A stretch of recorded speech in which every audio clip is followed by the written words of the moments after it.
What's up guys? Welcome back to the channel. On today's episode, we're gonna build a rocket stove. Let's get into it. So some of you are probably wondering what a rocket stove is. It's essentially a very efficient cooking stove that burns so hot that it doesn't produce a lot of smoke. For this project, I picked up a piece of 6x6 quarter wall structural tubing that we're gonna form the stove out of. So let's get started.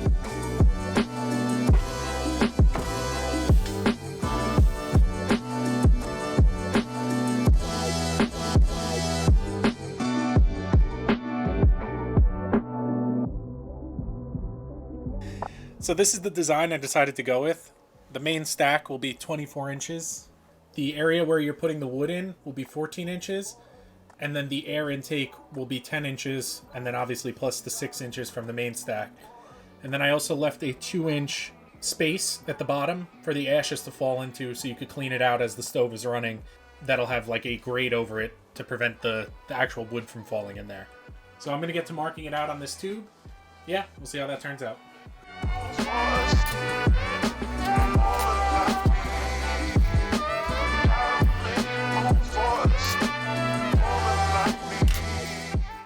So to mark this out, I'm using a soapstone. If you're not a metal worker or anybody who's ever done anything like this, probably haven't seen this before. This works a lot better than using something like a Sharpie because it actually doesn't show up very well on the mill scale that's on the tube.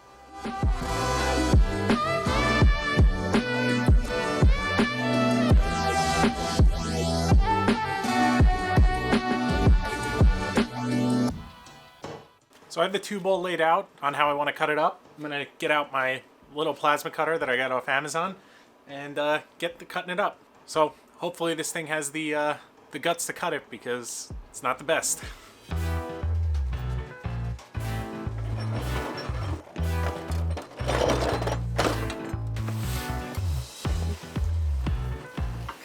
Am I in this? Probably.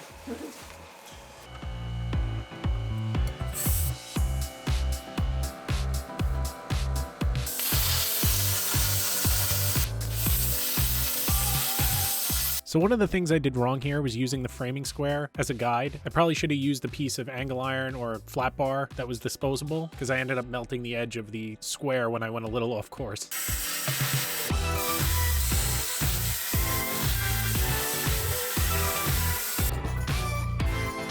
So it's a little windy out here, it might be hard to hear me, but I got all these pieces cut up with the plasma cutter. This is the 3 main parts. I'm gonna have to cut a couple more pieces to make the legs and the grill and stuff like that, but I'll just use the grinder for that, or the bandsaw. So this stuff's all cut up.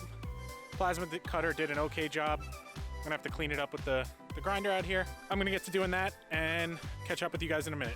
So to be completely honest, the plasma cutter actually did a great job. I think I just had the settings a little bit off, which resulted in me having to do a lot of grinding.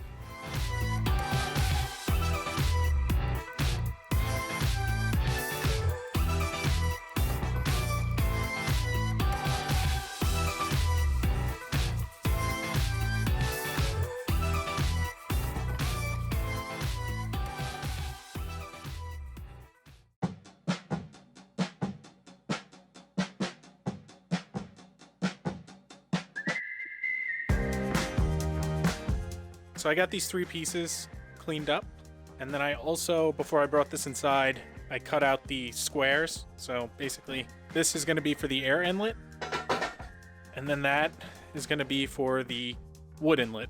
So wood will go in here, air will be sucked through here, and then your ash, I'll put some kind of tray here, and your ash will fall into this area that you could slide the tray out and clean the ash out as it's running. So I'm gonna do a little bit more cleanup around the edges with the flap disc and get it ready to weld. I think I'm gonna TIG weld this.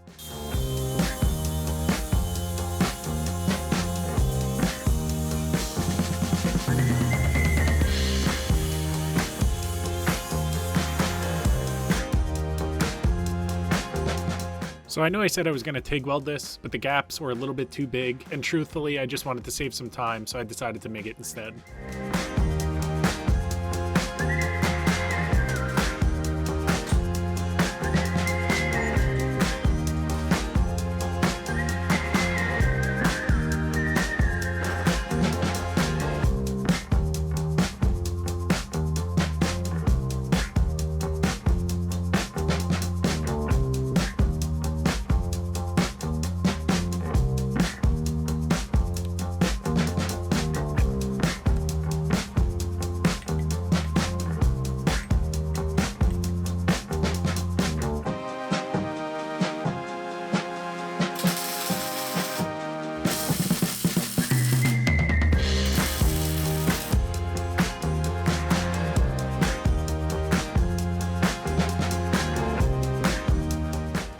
So I got this thing all welded up. I ended up MIGging the entire thing just because it was a lot faster and I had to have the garage door open, and it's like 28 degrees outside or something right now. Came out pretty good. This side is definitely the better of the two sides. The other side, the gap was a little bit bigger. When I fit it up, I guess I was focusing on one side and inadvertently missed how big the gap was on the other side. I won't hide it from you. I'll show you what it looks like. I'm happy with how this is coming out. I'm gonna go ahead and build some legs now to get this thing standing up straight the way it's supposed to be.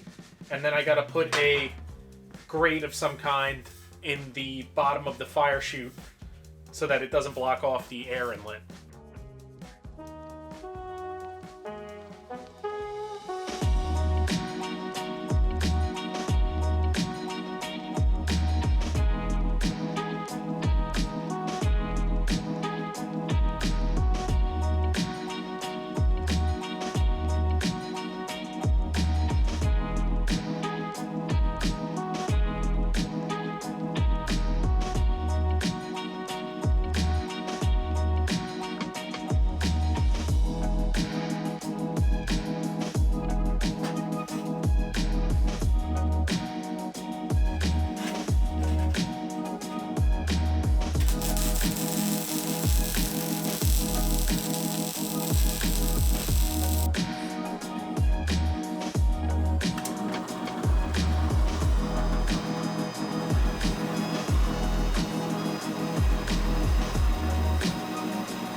So with the legs all done and the ash door all done, I moved on to making the burner top to hold the pan.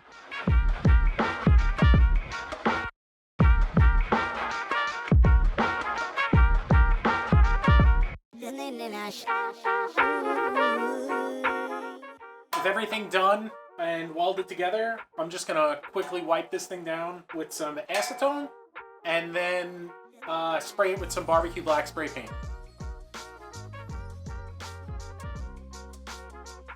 So with the painting all done and dry, it was time to try it out.